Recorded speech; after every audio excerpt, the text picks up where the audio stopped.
Hey y'all, welcome to Homesteading Monday. I'm Gray Madden from Self-Reliance Publishing, and today we're going to be talking about propagating trees and woody bushes using softwood cuttings.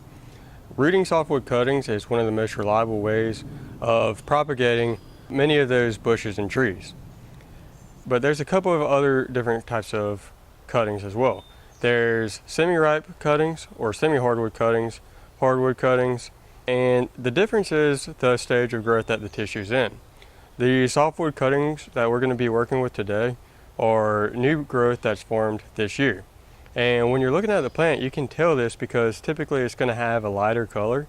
It's going to be a lighter green color. I took some cuttings last night of mulberry as well as honeysuckle, and I'm going to put a picture up right here to show you the difference in what you're looking at between the hardwood and the softwood. In this picture, you can tell that part of the branch is darker in color and it's got a harder appearance, and then towards the tip of the branch it turns into a lighter green color and is clearly softer. Now this new growth is the softwood that we're after for the cuttings. So today I have prepared two different types of cuttings, propagating some mulberry trees as well as some honeysuckle. I've already got the mulberry cuttings in my propagation material, but I'll show you what I'm doing with as I'm processing the honeysuckle cuttings and show you how to prepare it. So this is a look at my little propagation bin that I'm using here. It's just a 10-gallon rubber tote. It is a different shape than the ones that I use for my worm bins. If you've seen my worm videos, it's a taller tote, and I like the extra height to get these cuttings in here, so there's plenty of room for the cuttings. But it's just a tote that I've filled up with, in this case, a coarse sand, and that seems to work well for rooting, or has for me for propagating. I plan on experimenting with some different materials to use for rooting, but keep you updated on that. Anyhow, what you're going to do is take these cuttings, and you see how there's leaves all up and down.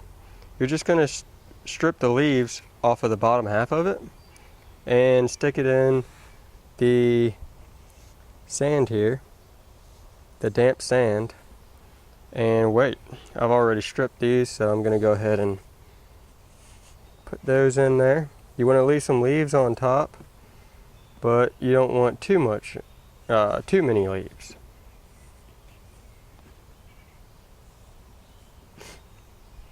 I'm kind of interested to see how my mulberry plants are going to do over here. I haven't propagated any mulberry, and those are really big leaves. So I've experimented with a couple of different things as far as, I know you're supposed to leave some leaves.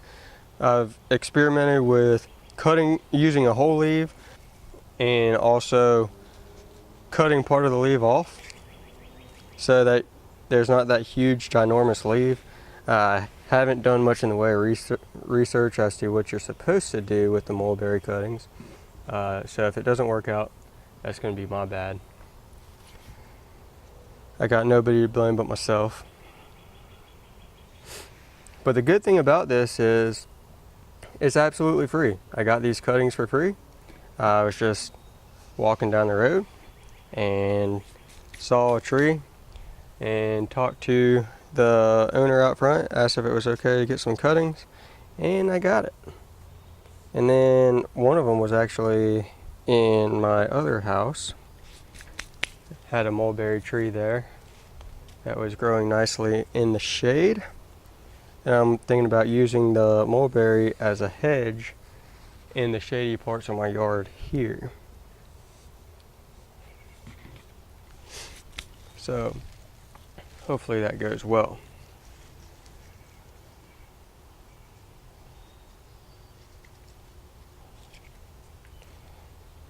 But yeah, like I said, you've got absolutely nothing to use. This setup here costs $10, maybe $15 for the tote and the sand, And then all I do is get the sand, I drill holes in the bottom of the tote so there's drainage so the plants don't rot. Get the sand damp, and then I just throw a trash bag over it, and that helps contain the moisture and keep it where it needs to be.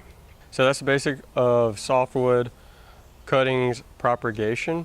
A couple of things that I didn't point out in the video, but you can use a rooting compound to up your chances as far as the rooting goes. I didn't use it here.